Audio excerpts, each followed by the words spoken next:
안녕하세요, 원장님. 안녕하십니까. 넬프럼 비뇨기과 최준호 원장입니다. 네.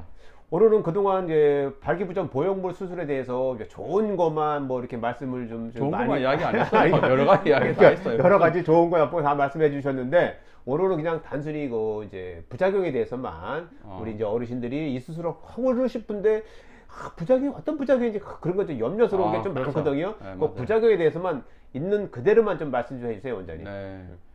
부작용이 없는 수술은 없습니다. 네. 뭐 아시지 않습니까? 네. 부작용이 없는 수술은 있을 수가 없습니다. 네. 그렇지만 이제 부작용을 낫게 할 수 있는 좋은 의사를 찾고 좋은 결과를 만들 수 있는 병원에서 이제 수술을 받아야 되는데 제가 항상 말씀드리고 싶은 거는 먹는 약으로 발기되시는 분들은 이 수술 받으시면 안 됩니다. 그렇죠. 예. 먹는 약으로 발기가 된다는 의미가 관계할 때 발기가 잘 된다는 거예요. 네. 끝까지 강직도가 잘 유지된다는 의미거든요. 네.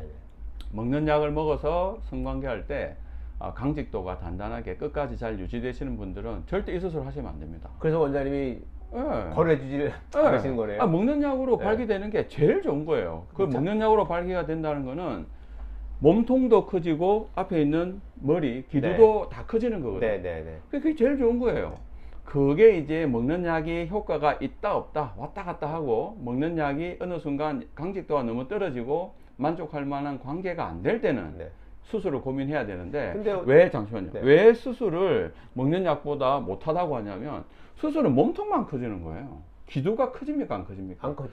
기두에 들어가는 앞에 있는 머리에 들어가는 네. 제가 모형이 있지만 동영상 또 연령 제한 때문에 모형을 못 네. 드리는 겁니다. 머리에 들어가는 기계는 없어요. 네.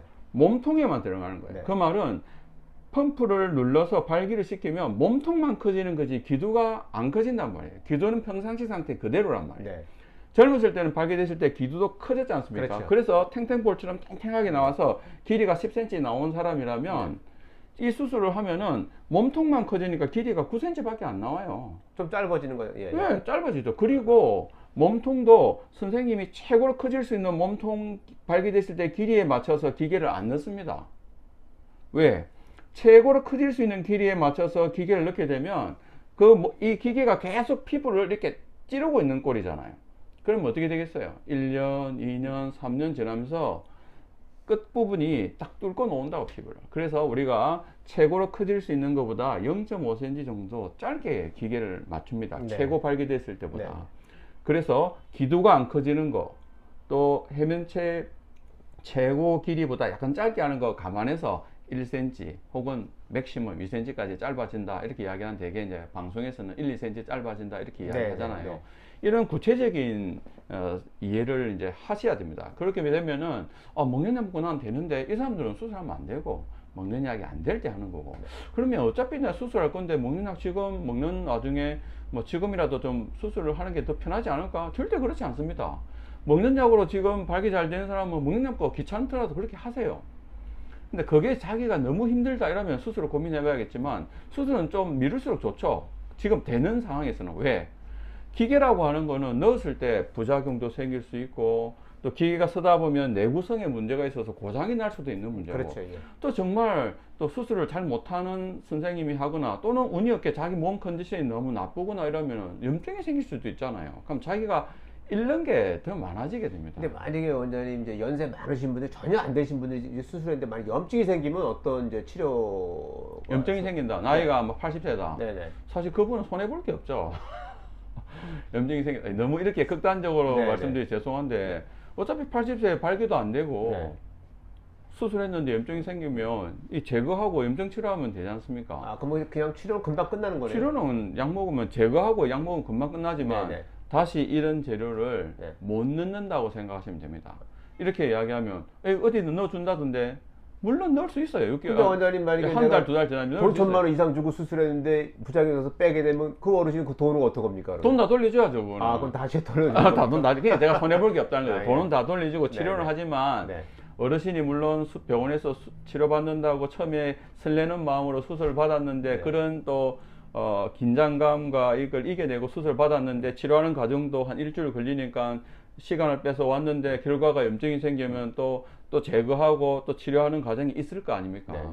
그럼 힘들잖아요. 개인적으로 힘든 건 맞아요. 네. 상당히 힘든 건 맞는데 경제적으로는 어차피 돈을 다 돌려받을 거고 네, 네. 몸은 뭐 그렇게 치료받는 동안 1, 2주 고생을 했겠지만 뭐 다시 발기가 어차피 안 되기 때문에 네. 치료하고 나서도 이제 발기는 안 되잖아요. 그렇죠. 뺐기 예, 때문에. 예, 예, 예. 그래서 저는 이제 나쁜 의미로 너무 죄송하게 들릴 수 있는데 손해보는 게 없다고 하지만 사실은 손해보는 건 있죠. 다시 기계를 못 넣는다고 보면 돼요. 왜? 네. 사실 넣을 수는 있습니다만은 그때 옛날에 제가 말씀드렸는데 음경이 이게 해면체가 염증이 한번 생기면 길이가 3cm 짧아집니다.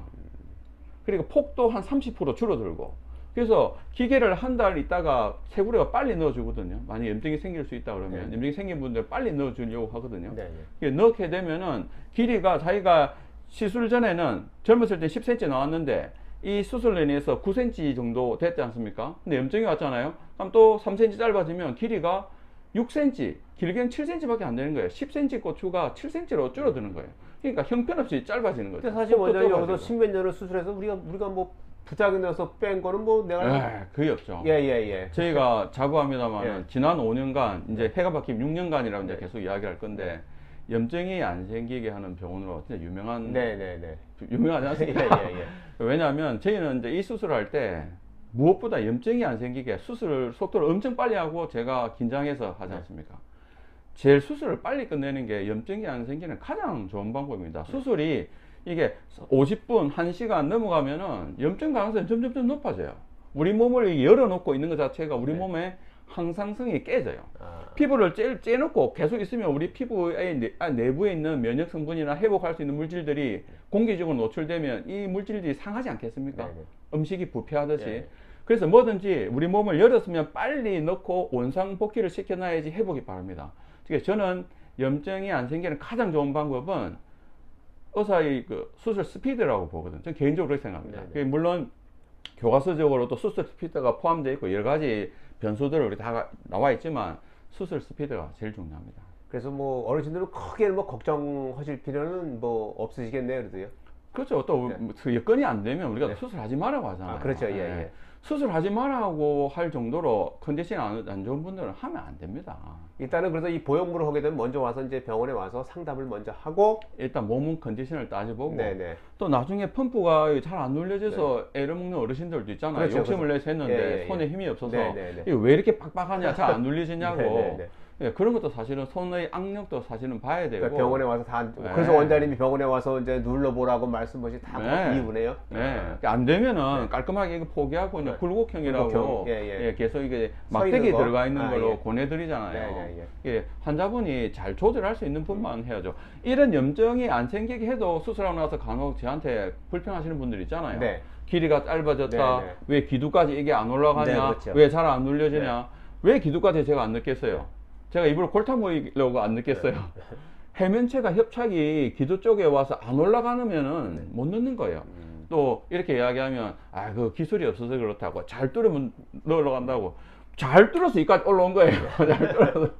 그만큼 기두에 접근할수록 막힌 부위는 잘못 뚫으면 기두를 뚫고 기계가 나가기 때문에 그만큼 조심스러운 면이 있고 그건 정말 손감으로 우리가 뚫는 거라서 일일이 여러분들한테 설명드리지 못하는 부분이 있어요. 아무튼 먹는 약이 잘 되면 굳이 이런 수술은 미루시는 게 맞고 먹는 약이 안 될 때 수술하는 거고 수술할 때는 본인이 정말 이런 것도 잘 누를 수 있는지 또 자기 해면체 상태는 속 상태는 혈관 상태잖아요. 모르잖아요. 저희들도 초음파나 여러 가지 검사를 하지만 막상 수술장에 들어가면은 나쁠 거라고 생각했는데 좋은 사람도 많지만 좋을 거라고 생각했는데 협착 막혀가지고 정말 진짜 수술이 힘든 경우 많잖아요. 하고 나서 제가 와 너무 힘들었다면서 이런 경우 있잖아요. 그렇게 해서 하면은 환자분들은 되게 고마워하지만 또 혹자는 최근에 어떤 분 있잖아요. 최선을 다해서 진짜 기두까지 올려가지고 만들어놨는데 왜 기두가 이렇게 힘이 없냐고 저한테 막 컴플레인 하시잖아요. 그래서 제가 돈 드릴 때는 딴 데 가서 하려고 해도 굳이 안 가시고 저한테 끝까지 해달라고 해서 최근에 재수술까지 했잖아요. 더 올렸잖아요. 그만큼 기두 쪽으로 협착이 오면은 뚫기가 상당히 애매한 면이 많습니다. 하여튼 원장님 오늘 여기까지 말씀해서 감사합니다, 원장님. 갑자기 이렇게 끝나버립니다. 예, 알겠습니다. 네.